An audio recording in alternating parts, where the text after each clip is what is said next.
War has a way of breaking apart not just countries and bodies, but identities, memories, and morals. Today I will be discussing the book The Things They Carried by Tim O'Brien. I chose to explore this book because it touches on themes such as war, memories, and how people carry this pain. These topics can also be seen in The Wars by Timothy Finley. Both of these books explore the emotional and mental effects of being a soldier, but The Things They Carried focuses more on storytelling and how memory can be both helpful and harmful. In this presentation, I'll explain the book's main themes, some literary theories and devices used, and a few connections to the wars. The Things They Carried is a collection of short stories written by Tim O'Brien. He was a real soldier in the Vietnam War, and this book is based off of his experiences. However, he also adds a fictional flair to the stories to make it more emotional and powerful for the reader. An example of this is in the story The Man I Killed. He goes on to describe in great detail a young Vietnamese man that he claims to have killed during the war. He talks about the way the man looked, what he wore, and what kind of life he might have had. But later in the book, O'Brien admits to never actually seeing the man up close, and he doesn't actually know anything about him. This use of fiction will later be explained in the video. The main focus of this book is a group of American soldiers and what they go through during and after this war. One of the most important parts of this book is how the soldiers carry not just backpacks and guns, but also guilt, fear, sadness, and love.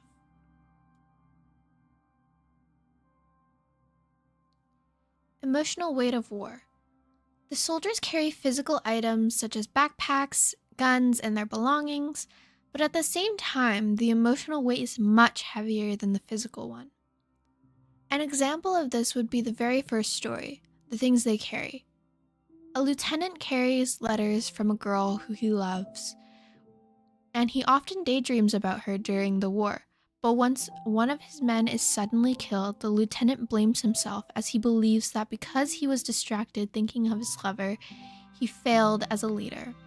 Later in the story, he burns the letters, showing that the physical weight may have been taken off of him, but the emotional weight bears down on him much more, and it stays with him for a much longer time. The power of memory and storytelling. In the story, Spin, Tim O'Brien talks about how war memories are not always bad. He remembers small, almost happy moments like soldiers playing checkers or a young Vietnamese boy giving him a chocolate bar. Even though war is full of pain, O'Brien uses storytelling to hold on to the good memories too. In a quote, he states, "The bad stuff never stops happening. It lives in its own dimension, replaying itself over and over. But the war isn't all terror and violence." O'Brien is using memory and storytelling to balance the pain by remembering small amounts of peace. It helps him survive emotionally. Another example is in the story Good Form. O'Brien admits that some parts of the book are made up. He says that there are two types of truth, story truth and happening truth. The facts might not be real, but the feelings are. In a quote, he says, "I want you to feel what I felt. I want you to know the story truth is truer sometimes than the happening truth." O'Brien uses fictional storytelling to share his emotions. He believes that telling a powerful emotional story can help readers understand war better than just giving dry facts. Death and survival. The book talks a lot about death and survival and how surviving can be harder than dying. In the book, Speaking of Courage, O'Brien tells the story of Norman, a soldier who survived the Vietnam War but couldn't survive life after it. Even though Norman comes home alive, he carries the guilt and feels like he didn't really survive. Later we find out that Norman takes his own life, showing how surviving the war doesn't always mean living a peaceful life.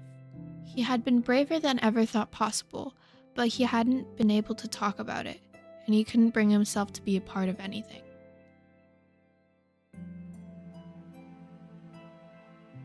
Psychological theory. This theory shows how characters' minds work and how trauma affects them. For example, many characters in the book have flashbacks and nightmares. Tim O'Brien writes the book to work through his own guilt and memories. One of the quotes we can see this theory shine through is the quote, "He felt ashamed, he hated himself, he had loved Martha more than his men, and as a consequence, Lavender was now dead." This quote shows how guilt can take over someone during war. Formalism. Formalism focuses on how the book is written, not just what it says. O'Brien repeats the phrase like "they carried" to make the rhythm and show how heavy life in war feels. They carried helmets, they carried ammunition, they carried skies. This quote is a prime example of how O'Brien uses rhythm in this story. The book is also not told in a normal timeline. Its broken structure matches how broken the characters feel, and how sporadic and random war can sometimes feel as well. Historical theory. This theory connects the book to the real world. The Vietnam War was a real event that caused a lot of pain. This book shows how society pressures men to fight and how soldiers were treated badly when they came home. An example of this is in the story Speaking Courage, again, when Norman can't talk to anyone about the war and feels like no one understands him.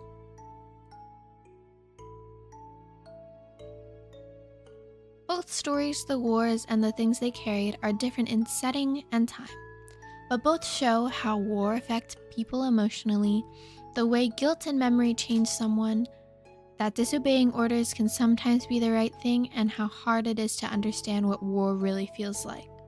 In the wars, Robert Ross also struggles with guilt and grief, especially about his sister Roanna.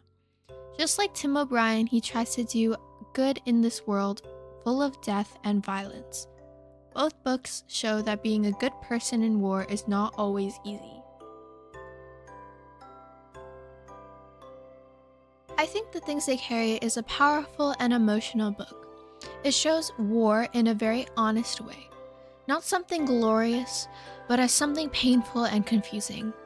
The book is sometimes hard to follow because it jumps around, but that also makes it feel more real, like the author is thinking out loud.